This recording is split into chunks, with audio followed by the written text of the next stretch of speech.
6 months after his divorce made headlines, Malik Ashford received a wedding invitation from the woman who had destroyed him. Simone Garrett, his ex-wife, was marrying Darius Kingsley, the billionaire she had left Malik for. Then he made a decision that would change everything. He would go, but he would not go alone. He asked a homeless woman living outside his building to be his date. He wanted to shock Simone. He had no idea what was coming. Malik Ashford had built 17 hotels across the East Coast before he turned 40. He had closed deals in boardrooms where men twice his age couldn't keep up. He had survived a father who drank himself dead and a childhood in Bankhead where dinner meant whatever was left in the cabinet. None of that had prepared him for the morning Simone walked into their living room, set her ring on the counter, and told him she was leaving. Not for another man, for a better life. Her words, "You gave me comfort, Malik, but Darius gives me a future." Darius Kingsley. The name still burned like acid in the back of his throat. A tech billionaire whose net worth made Malik's hotel empire look like a lemonade stand. Simone had met him at a charity gala in Buckhead, the kind Malik hated attending because every conversation felt like an audition and every handshake came with an invisible price tag. And within 3 months, she had filed for divorce. The tabloids ate it alive. Hotel King loses queen to tech titan. Malik remembered reading that headline in a parking garage on Peachtree Street, sitting in his car, unable to start the engine. He didn't cry. He just sat there staring at the steering wheel, feeling something inside him go numb, like a limb that had lost its blood supply and was slowly dying without pain. The months that followed were a blur of work and silence. Malik threw himself into expansion the way a drowning man grabs at anything solid. He opened a new property in Miami. He restructured his management team. He slept at the office more nights than he slept at home, his body folded into the leather couch in his corner office, the Atlanta skyline glowing through the windows like a city that didn't care whether he was awake or asleep. People around him said he was handling it well. They had no idea. Every morning, he woke up with the same thought, that he wasn't enough, not rich enough, not powerful enough, not whatever was Simone needed him to be. He told himself he didn't care anymore. But the truth was simpler and uglier. He cared so much it had eaten him hollow. Then the invitation arrived. Thick cream-colored paper, gold-embossed letters. The wedding of Simone Garrett and Darius Kingsley. Malik stood in his kitchen, holding that envelope like it was a grenade with the pin already pulled. The handwritten note inside, the one about having no hard feelings, was either an act of mercy or the cruelest thing she had ever done to him. He couldn't tell which. He set the invitation on the counter, right where she had once placed her ring, and for 3 days he didn't touch it. On the 4th day, Malik picked it up again. He read the date, the venue, a private estate in the Blue Ridge Mountains outside Asheville, and felt something shift inside him. Not anger, something colder, something that had edges. He was going. Not because he wanted to see Simone happy. Not because he had forgiven her. He was going because he refused to be the man people pitied. The ex-husband who stayed home licking his wounds while his replacement toasted champagne. He would show up. He would look her in the eye. And he would make sure she understood that losing him was not a victory. But he needed something more. A presence beside him that no one would expect. Someone who would make Simone look twice. Make the guests whisper. Make the whole room shift its attention away from the bride. Malik didn't want another socialite on his arm. Simone would see through that in seconds. He wanted something unpredictable, something real enough to rattle her. He just didn't know what that looked like yet. He found on a Tuesday evening. Malik was walking into his building after a late dinner, jacket slung over his arm, when he noticed the woman sitting on the steps. She had been there for weeks, maybe longer, but he had never really looked at her before. Most residents walked past her the way they walked past fire hydrants. She was part of the scenery, as invisible as the doormat or the brass numbers above the entrance. But that night, something made him stop. She was reading. Not a newspaper, not a magazine. An actual hardcover book balanced on her knees under the glow of the lobby light spilling through the glass doors. Her clothes were worn and layered, her locks pulled back with a scarf. But the way she held that book, carefully, like it mattered, like the words inside were worth protecting from the evening damp, caught him off guard. Her name was Zola Chambers, though Malik wouldn't learn that for another 10 minutes. She looked up when his shadow crossed her page. Most people in her position would have flinched or apologized or moved aside. Zola did none of those things. She just looked at him with calm, steady eyes and said, "You're blocking my light." There was no hostility in it, no performance, just a woman stating a fact. Malik stepped to the side without thinking, and then, for reasons he couldn't explain, he sat down on the step next to her. They talked for almost an hour. Zola had studied art at a state college in Savannah before a series of events, a law scholarship, a sick mother, medical debt that swallowed everything, pulled the floor out from under her life. She didn't tell him all of this at once. She told him in pieces, between observations about the book she was reading, a collection of essays by James Baldwin, and a joke about the doorman who always pretended not to see her even though she had once helped him find his car keys when they fell through a sewer grate. She was sharp. She was funny in a way that had no desperation in it. And she spoke about her situation without self-pity, as if being homeless was a problem she was working on, not a definition of who she was. Malik listened, and somewhere between her description of a Basquiat painting she had once seen at the High Museum and her theory about why pigeons were the most honest animals in Atlanta, the idea landed in his head. Fully formed, reckless, possibly insane. He turned to Zola and said, "I have a proposition for you." She raised an eyebrow. That's usually not a great opening line from a man in a $5,000 suit. Malik almost smiled. Almost. Then he told her about Simone, about the wedding, about what he needed. He offered her $10,000 to be his date for one night. She would dress up, play the part of someone he was seeing, and help him walk into that wedding looking like a man who had moved on. A simple transaction. One evening. No strings. Zola stared at him for a long time, and Malik could see the calculation happening behind her eyes. Not greed, but assessment. She was deciding whether he was dangerous, delusional, or just sad. Finally, she closed her book and said, $10,000 to wear a dress and eat free food at a rich woman's wedding. Malik nodded. Zola tilted her head. "You're out of your mind, but I'll do it." They shook hands under the awning of his building, and the deal was set. Malik told her to meet him the following afternoon at his penthouse to start preparing. He would arrange clothes, shoes, a stylist if needed. He gave her his card and walked inside, already planning the logistics. It felt good to have a plan. It felt like control, and control was the only thing that had kept him standing for the past 6 months. The next day, Zola showed up exactly on time. Malik had laid out options: dresses, shoes, accessories sourced from a personal shopper he trusted. Zola walked through the penthouse slowly, looking at everything but touching nothing, like she was visiting a museum she hadn't paid admission to. When she finally spoke, she said, "You know this is crazy, right?"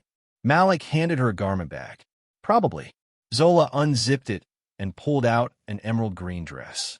She held it up against herself, looked in the mirror, and something flickered across her face. Not excitement, not gratitude. Something older, like she was remembering a version of herself she hadn't seen in a long time. They spent the rest of the afternoon rehearsing. Malik went over the guest list, the likely questions, the backstory they would use. Zola absorbed it all quickly, but she pushed back when things felt false. "No one's going to believe I'm a marketing consultant," she said. "I don't talk like a marketing consultant." Malik asked what she suggested. Zola thought about it. "Tell them I'm an artist. It's close enough to the truth that I won't trip over it." Malik agreed, and in that small negotiation, something shifted between them. She wasn't a prop he was positioning. She was a person with instincts, and her instincts were good. By the time Zola left that evening, Malik felt something he hadn't felt in months. Not hope exactly, but the faint outline of it, like seeing the edge of land from far out at sea. He told himself it was just the plan coming together, just the satisfaction of having a strategy. But when he replayed the afternoon in his head, the moments that stuck weren't the logistics or the rehearsals. They were the way Zola had laughed when the backstory got too absurd. The way she had held that emerald dress up to the mirror and for just a second let her guard down completely. The way her reflection had looked back at her with an expression that was equal parts recognition and grief, as if she were meeting an old friend she had given up for dead. Malik pushed the thought away. This was a transaction, nothing more. He repeated it to himself like a man trying to believe his own lie. The morning of the wedding, Malik stood in front of the bathroom mirror and adjusted his tie 3 times before accepting that his hands were shaking. He hadn't been nervous like this since the first hotel deal he ever closed. A crumbling property in Savannah that everyone told him to walk away from. He had bought it anyway, gutted it, rebuilt it, and turned it into the highest-rated boutique hotel on the riverfront. That was who he was. A man who walked into rooms he wasn't supposed to be in and made them his. But today felt different. Today he wasn't walking into a deal. He was walking into the wreckage of his old life, dressed in a suit, with a woman he barely knew. Zola arrived at the penthouse at noon. She was wearing the emerald dress, and when Malik opened the door, he almost didn't recognize her. The stylist he had hired had done her work well. Zola's locks were swept up in an elegant arrangement that showed the architecture of her face, her high cheekbones, and strong jaw catching the light from the windows. Her makeup was minimal but precise, and the dress fit her like it had been sewn for her body alone, the emerald fabric complementing her deep brown skin in a way that made both the dress and the woman wearing it look like they belonged together. But it wasn't the clothes or the hair that stopped Malik in the doorway. It was the way she stood, straight back, chin level, like she had always belonged in places like this and was simply returning after a long absence. She caught him staring and said, "If you tell me I clean up nice, I'm walking out." In the car on the way to the mountains, the mood shifted. The rehearsals, the jokes, the easy rhythm they had built over the past few days, all of it gave way to silence. Zola sat on her side of the back seat, watching the highway blur past the tinted windows, the Georgia pines giving way to the rolling hills of North Carolina, and Malik could see the tension gathering in her jaw. She was scared, not of the dress or the small talk or the champagne. She was scared of being seen, of walking into a room full of people who had never gone a day without a roof and being discovered as someone who slept on concrete. Malik understood that fear better than she knew. He had spent his entire career terrified that someone would look at him and see the kid who grew up eating cereal for dinner in Bankhead, in an apartment he was ashamed to call home. He wanted to say something reassuring, but he didn't. Zola wasn't the kind of woman who needed reassurance. She needed space to gather herself, and Malik gave it to her. They rode in silence for the last 40 minutes, and when the car turned onto the long gravel driveway of the estate, white tints visible through the trees, ivy-wrapped columns rising above manicure gardens, a string quartet warming up near the terrace, Zola let out a slow breath and said, "All right, let's go ruin her day." Malik looked at her. For the first time in 6 months, something close to a real smile crossed his face. The estate was everything Simone would have wanted. Enormous, tasteful, designed to make every guest feel slightly underdressed, no matter what they wore.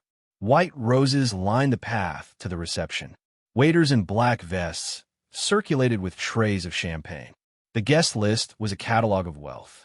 Investors, tech executives, old money families whose names appeared on hospital wings in university buildings and the donor walls of museums across the South. Malik recognized most of them. He had once belonged to this world alongside Simone, had attended these events on her arm, had smiled and shaken hands, and played the role of successful husband while she played the role of gracious wife. Now he was returning as the man she had discarded, and every polite smile directed his way carried the unspoken question, "Why are you here?" Near the head table, Darius Kingsley stood greeting guests with the smooth ease of a man who had bought his way into every room he had ever entered. He shook hands, clapped shoulders, laughed at the right moments. His dark skin gleamed beneath the afternoon sun, and his tailored suit fit him with the precision of someone who employed a personal tailor the way other people employed plumbers. When his eyes found Malik across the lawn, he offered a brief nod. Not hostile, not warm. The nod of a man who had already won and saw no reason to compete. Then they noticed Zola. It started as glances, quick, curious looks that lingered a beat too long. Zola walked beside Malik with her arm looped through his, and she moved through the crowd with the kind of ease that money couldn't teach. She smiled at people, She made eye contact when an older woman in a cream-colored hat complimented her dress. Zola thanked her and asked about the brooch on the woman's collar, which turned out to be a vintage piece from a grandmother in New Orleans. Within 5 minutes, Zola had a small circle of guests around her, and Malik realized something that caught him completely off guard. She wasn't acting. She was just being herself in a nicer dress. Simone saw them from across the reception lawn. Malik felt the moment her eyes landed on him and then moved to Zola. The expression on Simone's face was brief but unmistakable. It wasn't anger. It was confusion. Simone had expected Malik to show up alone, stiff and proud, and barely holding it together. She had not expected this.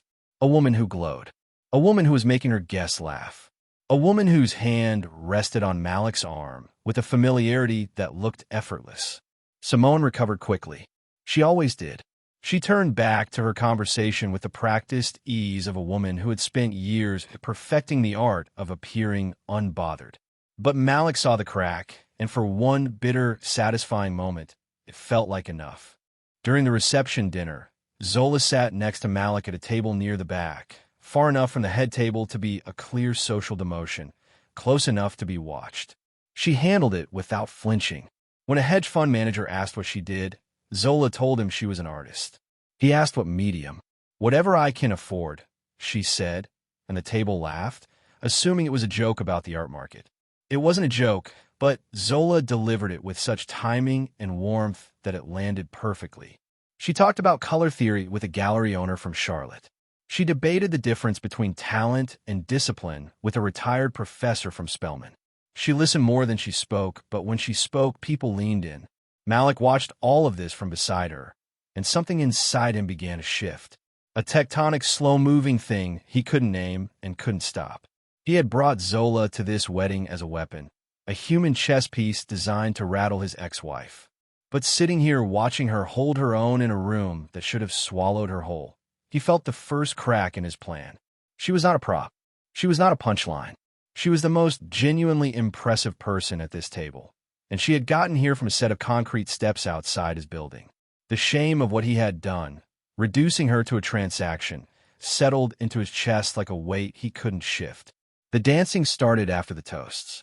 Darius had given a speech, polished and rehearsed, full of words like partnership and alignment that sounded more like a merger announcement than a declaration of love. The guests applauded politely. The band played something slow and elegant, and couples drifted onto the floor. Malik didn't move. He had no intention of dancing. But Zola stood up, extended her hand, and said, "You didn't pay me $10,000 to sit down all night." He took her hand. On the dance floor, she was lighter than he expected, and she moved with a rhythm that didn't come from lessons. It came from somewhere deeper, from church basements and family cookouts, and the kind of music that lived in your body before you were old enough to know its name. She laughed when he stepped on her foot. She spun once, caught herself, and the hem of the emerald dress flared out like something from a painting. People were watching, not because she was doing anything extraordinary, because she was having the kind of fun that no one else in the room seemed to remember how to have. That was when Simone approached. The song had just ended, and Malik and Zola were still on the dance floor, catching their breath. Simone appeared beside them in her white gown, champagne glass in hand, a smile on her face that Malik recognized instantly. The one she wore when she was about to draw blood. "Malik," she said, her voice light and social. "I'm so glad you came, and your date is lovely. I have to say, I didn't expect you to move on so quickly." The emphasis on move on was precise. It was designed to remind everyone within earshot that Malik had been the one who was left. Before Malik could respond, Zola spoke. She turned to Simone with a smile that held no malice and no retreat, and said, "He didn't move on quickly. He moved on well. There's a difference." The words landed in the air between them like a stone in still water. Simone's expression flickered. Zola continued, her voice steady and clear.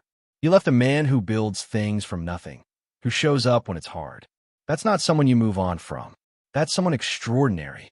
She said it without performance, without volume. She said it like she meant every word. Because she did. Malik stood there unable to speak. No one had ever described him that way. Not Simone, not as business partners, not anyone. And hearing it from Zola, a woman who had no reason to flatter him, no stake in his ego, no incentive beyond the truth, broke something open inside him that he had kept sealed for months.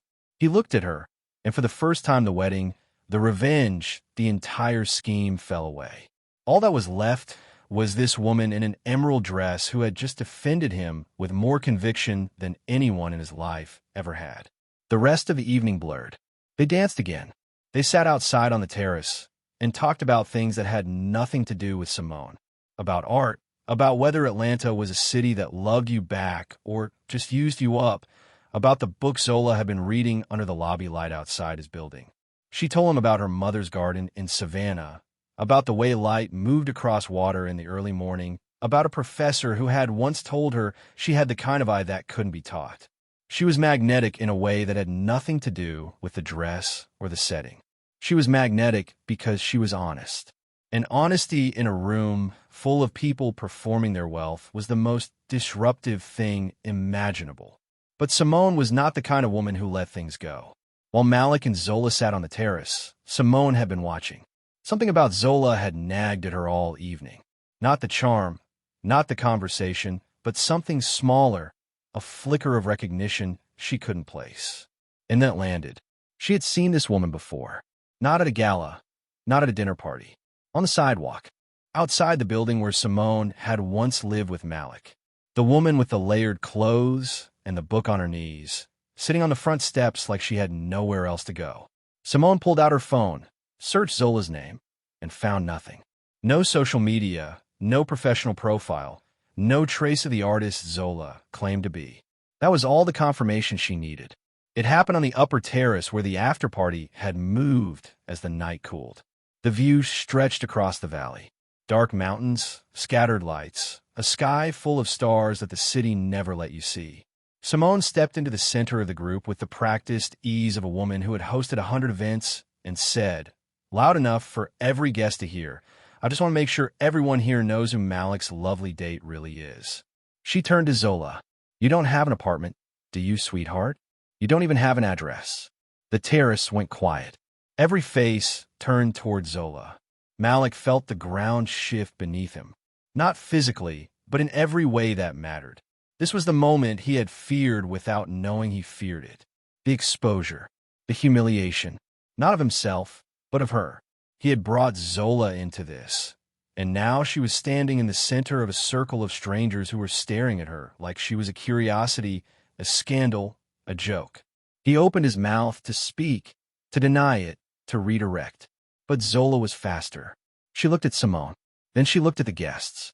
And in a voice that carried no tremor and no apology, she said, she's right. The terrace stayed silent. Zola continued, I don't have an apartment. I've been sleeping outside Malik's building for the past few months. He asked me to come tonight, and he offered to pay me $10,000 to pretend to be his date. That's the truth. All of it. She let the words settle. No one moved. Zola looked directly at Simone and added, but everything I said about him tonight, that was free. The silence that followed was the loudest sound Malik had ever heard. He stood on that terrace, exposed in front of every person whose opinion he had spent 6 months trying to protect, and felt the full weight of what he had done. He had used Zola. He had treated her like a costume he could put on to cover his wounds. And she, this woman who had nothing, who owed him nothing, had just stood in front of all of them and told the truth. Not to destroy him, not to save herself, because it was the only thing she knew how to do. The plan was dead.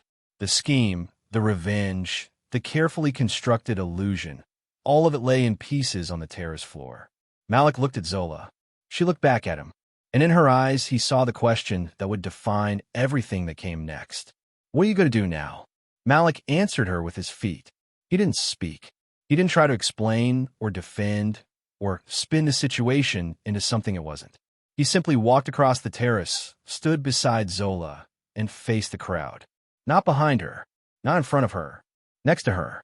The guests watched him like they were waiting for a correction, a clarification, some version of events that would make sense inside the world they understood. He gave them none. He looked at Simone, the woman he had once built a life around, the woman whose approval he had chased all the way to this terrace, and said, "She told you the truth. I asked her to come tonight because I wanted to hurt you. That's on me, not on her." Simone's face tightened. She had expected Malik to crumble, to stammer, to retreat into the shame she had laid out for him like a trap. But he was standing there, steady and exposed, with nothing left to hide behind. The silence on the terrace stretched. A few guests shifted uncomfortably. Darius Kingsley stood near the bar, swirling his glass, watching the scene with detached calm, the expression of a man who measured every situation by whether it affected his bottom line. Simone looked at her new husband, searching for support, and found only distance. Then she looked back at Malik, and for the first time that night, she had nothing to say. Malik turned to Zola. "I'm sorry," he said. "Not for the crowd. Not for performance." He said it the way a man says something when he finally hears his own voice clearly after months of noise. "I used you. I told myself it was a deal, a transaction, something clean. But I brought you here to make myself feel less broken, and I didn't think about what that cost you." Zola held his gaze. She didn't flinch, didn't rush to make him feel better. She just listened. And in that listening, Malik understood something that would take him weeks to fully absorb. Zola had more dignity in that single moment of silence than he had shown in 6 months of scheming. They left the terrace together. Not dramatically, not with a speech or a grand exit. They simply walked to the staircase and descended into the cool mountain air. Behind them, the party resumed awkwardly, the way parties do when something real has interrupted the performance. Malik and Zola walked across the gravel driveway toward the waiting car, and neither of them spoke until they reached it. Then Zola stopped, turned to him, and said, "For the record, I didn't say those things about you for the money." Malik nodded. "I know." She studied his face as if measuring whether he actually understood. Then she got in the car. The drive back was nothing like the drive out. The tension was gone, replaced by something heavier and more honest. Malik stared out the window and replayed the night in his head. Not the humiliation, not Simone's attack, but the moment Zola had called him extraordinary. He had spent 6 months believing that Simone left because he wasn't enough. Not rich enough, not powerful enough, not whatever invisible currency the world demanded. But sitting in that car, watching the highway lights slide past, he realized the wound wasn't about Simone at all. It never had been. The wound was older than her.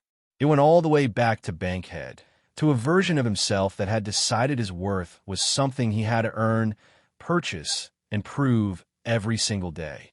Simone hadn't created that belief. She had just confirmed it. And Zola, without trying, without strategy, without any reason to care, had torn it apart in a single sentence. When the car pulled up to his building, Malik reached into his jacket and took out an envelope. $10,000 cash, as promised. He held out to Zola. She looked at it, then looked at him. "Keep it," she said. Malik shook his head. "A deal's a deal."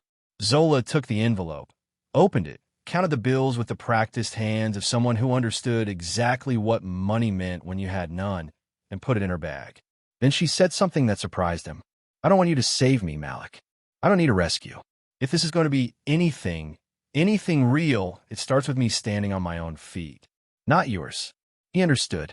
And it cost him something to understand, because every instinct he had, the builder, the fixer, the man who solved problems by throwing resources at them, wanted to offer her an apartment, a job, a shortcut out of the life she was living. But Zola was not a problem to be solved. She was a person who had been knocked down by circumstances that would have destroyed most people. And she was still standing, still reading books under lobby lights, still sharp enough to hold a room full of millionaires captive with nothing but her mind and her honesty. The least he could do was respect that. Over the following weeks, something happened that neither of them had planned. A guest at the wedding, the wife of the gallery owner Zola had spoken with during dinner, had recorded a short video of Zola dancing in the emerald dress. The clip was only 30 seconds long. Zola spinning on the dance floor, laughing, the dress catching the light as the band played behind her. The woman posted it with a caption about the most alive person at the most expensive wedding she had ever attended, and within days it had been shared thousands of times. People wanted to know who she was. The story, fragmented and mostly wrong, spread across social media. But the attention was real, and it reached people who mattered. A creative director at a design studio in the West End saw the video and then heard the real story through a mutual connection. She reached out to Zola, not out of charity, but because Zola's background in art, her eye for color, and her way of talking about visual work had been captured in a second clip from the same evening, a longer conversation at the dinner table that another guest had filmed. The job offer was modest, an assistant position at the studio, entry level with room to grow. Zola took it the same day. She used part of the $10,000 for a deposit on a small apartment in the West End, not far from the studio. The rest she put toward supplies, canvases and pigments and brushes that she selected with the careful attention of someone reuniting with old friends after a long separation. She told Malik about it over coffee the first time they met after the wedding, sitting at a small table outside a cafe on Auburn Avenue, and her voice carried something he had never heard in it before. Not gratitude, possibility. Malik, for his part, stopped trying to win. He stopped tracking Simone's name in the press. He stopped replaying the divorce in his head, searching for the moment he could have been enough. He went back to his hotels, his work, his life. But something fundamental had changed.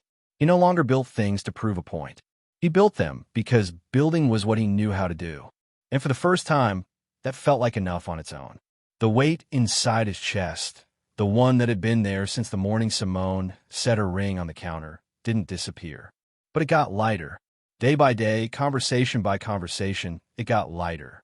Weeks later, a small item appeared in a gossip column about tension between Simone and Darius Kingsley.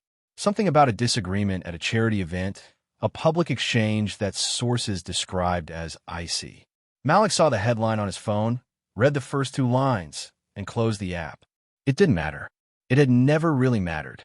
What mattered was the text message on his screen from Zola.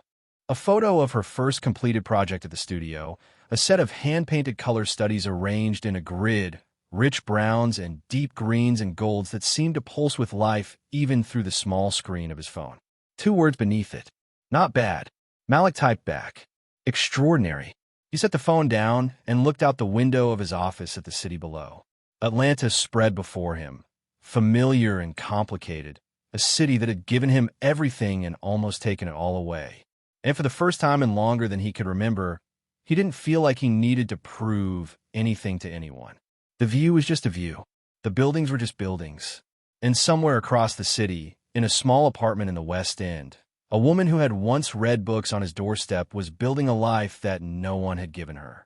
She had built it herself, and that, more than any deal he had ever closed or any room he had ever walked into, was the most extraordinary thing he had ever seen.